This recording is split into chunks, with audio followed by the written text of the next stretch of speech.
صحابہ میں ایک نام ایسا ہے جن کو کبھی زندگی میں کوئی شکست نہیں ہوئی، اور وہ نام ہے حضرت خالد بن ولید کا۔ چونکہ انہیں سیف اللہ کہا گیا، اور اللہ کی تلوار کو کون شکست دے سکتا ہے، بلکہ حضرت خالد بن ولید کی آرزو تھی کہ میں راہ حق میں شہید کیا جاؤں، لیکن یہ آرزو ان کی پوری نہیں ہو سکی، اور وہ بستر پہ اپنی طبی موت فوت ہوئے۔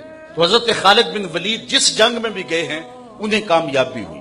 ایک مرتبہ حضرت خالد بن ولید پر مشکل آ گئی۔ حضرت رافع بن عمر طائی، وہ بھی آپ کے ساتھی تھے، آپ کے نائب کمانڈر تھے، تو انہوں نے کہا کہ لگتا ہے آج قضا آ گئی، جو حالات ہے مسلمان پسپا ہونے لگے، اور یہ پہلی بار ایسا ہوا تھا کہ خالد بن ولید کی قیادت میں لڑی ہوئی کوئی جنگ اس میں پسپائی ہو رہی ہے۔ حضرت خالد بن ولید نے کہا کہ مجھے بھی ایسا ہی لگتا ہے کہ کوئی مشکل بن گئی ہے۔ ادھر یہ پسپا ہو رہے ہیں، ادھر حضرت ابو عبیدہ کو حضور مدینے میں خواب میں ملے اور کہا تم یہاں بیٹھے ہوئے ہو، اللہ کے شیر پہ مشکل بنی ہوئی ہے۔ بس رات کے موقع پہ حضرت ابو عبیدہ نے اعلان کروا دی حضرت خالد بن ولید کی مدد کو پہنچنا۔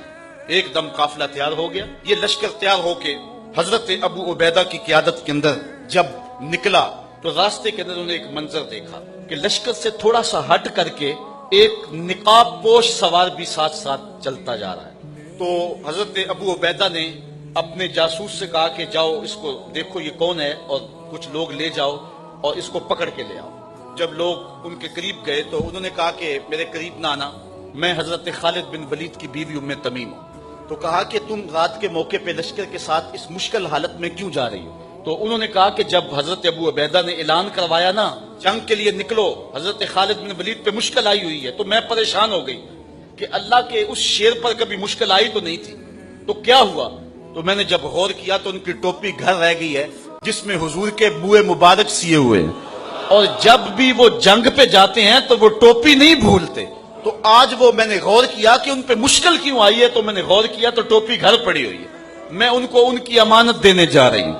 یہ لشکر جب پہنچا ادھر حضرت خالد بن ولید نے جبیلہ بن اہم کے مقابلے کے اندر محاذ کو سنبھالا ہوا تھا کہ اچانک دو تین سوار آگے بڑھے اور جدھر وہ جاتے ہیں دشمن کو دھکیلتے چلے جاتے ہیں۔ حضرت خالد بن ولید نے دیکھا کہ ایک نقاب پوش سوار بھی ان سواروں میں ہے، تو آپ نے اپنے گھوڑے کو ایڑ لگائی اور آگے بڑھ کے کہا اے نقاب پوش تو کون ہے، تیری تلوار کے آگے کوئی ٹھہرتا ہی نہیں ہے۔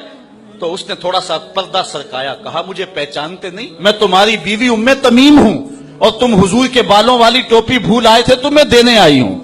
اور پھر آگے بڑھ کے ان کو ٹوپی دی۔ حضرت خالد بن ولید نے ٹوپی سر پہ رکھی، اللہ نے اسی دن پتہ عطا فرما دی۔